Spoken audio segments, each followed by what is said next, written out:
Welcome back to another edition of Talking Ball.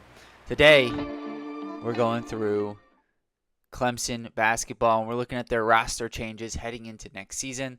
The goal this summer is to get you guys as prepared as possible for the college basketball season. So, we're going to be covering all the ACC schools, the top 25 schools, and, some other notable schools. So, let's jump right into it. So, Clemson, they lost 10 of 13 players from last year's team. In particular, they weren't a very deep team. So the fact that they lost, depending on how you want to look at it, 4 of their 5 starters or all 5 of their starters, depending on what time of the year you looked at their lineup, with Chauncey Wiggins and Dylan Hunter kind of oscillating as that fifth starter, but it seemed like as the year went on, Dylan Hunter was that fifth starter. So 5 of their top 6 players nonetheless.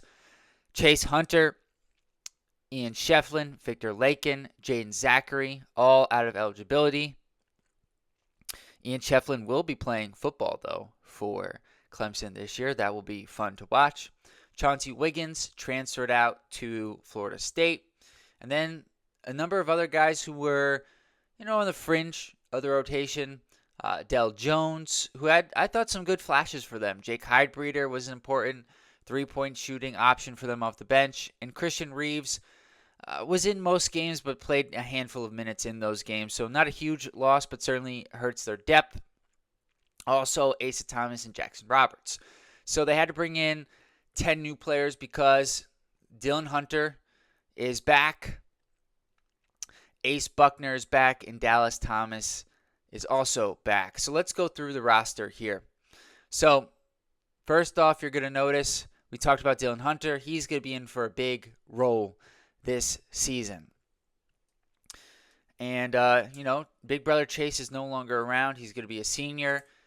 This is an opportunity for Dylan Hunter to do a lot more offensively, where he really hasn't had a chance to do so in his previous handful of years now with Clemson.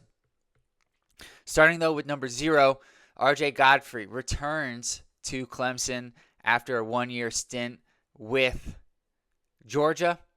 And he's going to be, we'll get into the starting lineup on another video, but it's very interesting to me whether he's going to start or come off the bench for this Clemson team.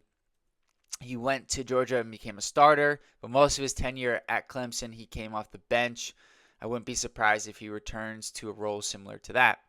They also brought in Justin Porter, who's a graduate transfer. He's a guy with a ton of experience, having played at a variety of schools.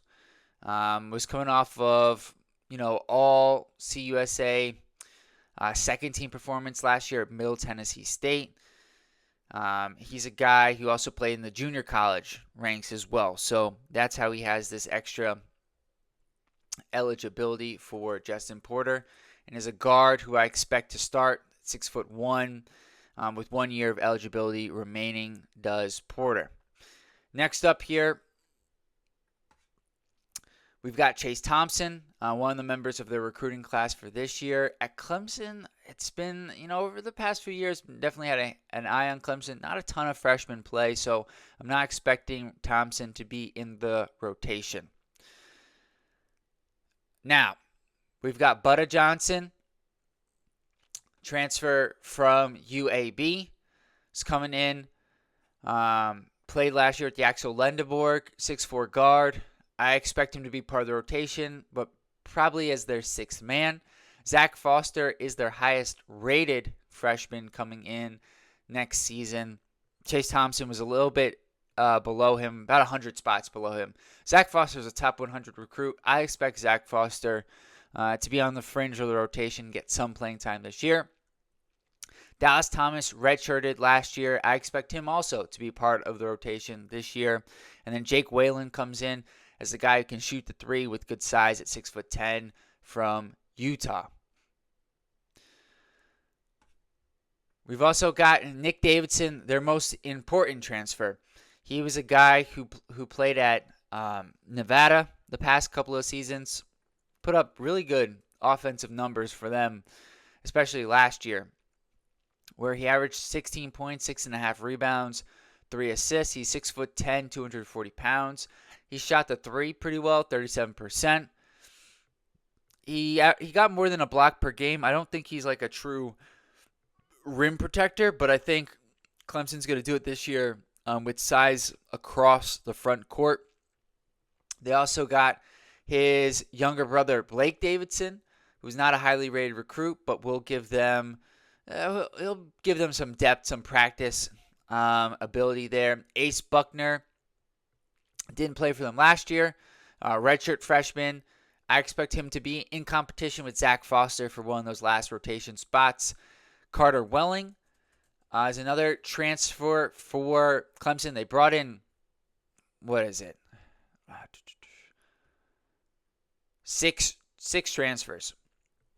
So they had to bring in a lot to replace what they lost last season from what was a really good team.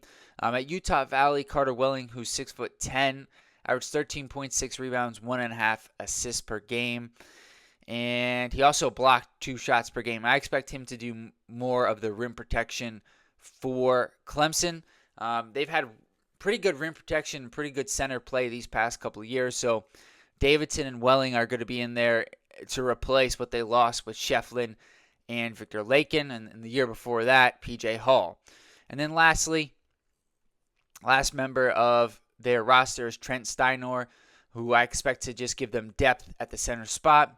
As a 6'10" freshman, wasn't particularly highly rated, but you never know. I think once you get outside that top 75, really, there's not much separation. And that's kind of an arbitrary number anyways, but you just never know with some of these guys. So Trent Steinor, I don't expect to be part of the rotation, but in a year or two, he could be, the next P.J. Hall. You never know with some of these guys. So let me know, how do you guys feel about Clemson's rotation, their roster heading into next year? We'll have a prediction video once we have the full schedule out, probably later this summer or early in the fall. Until next time, guys, peace.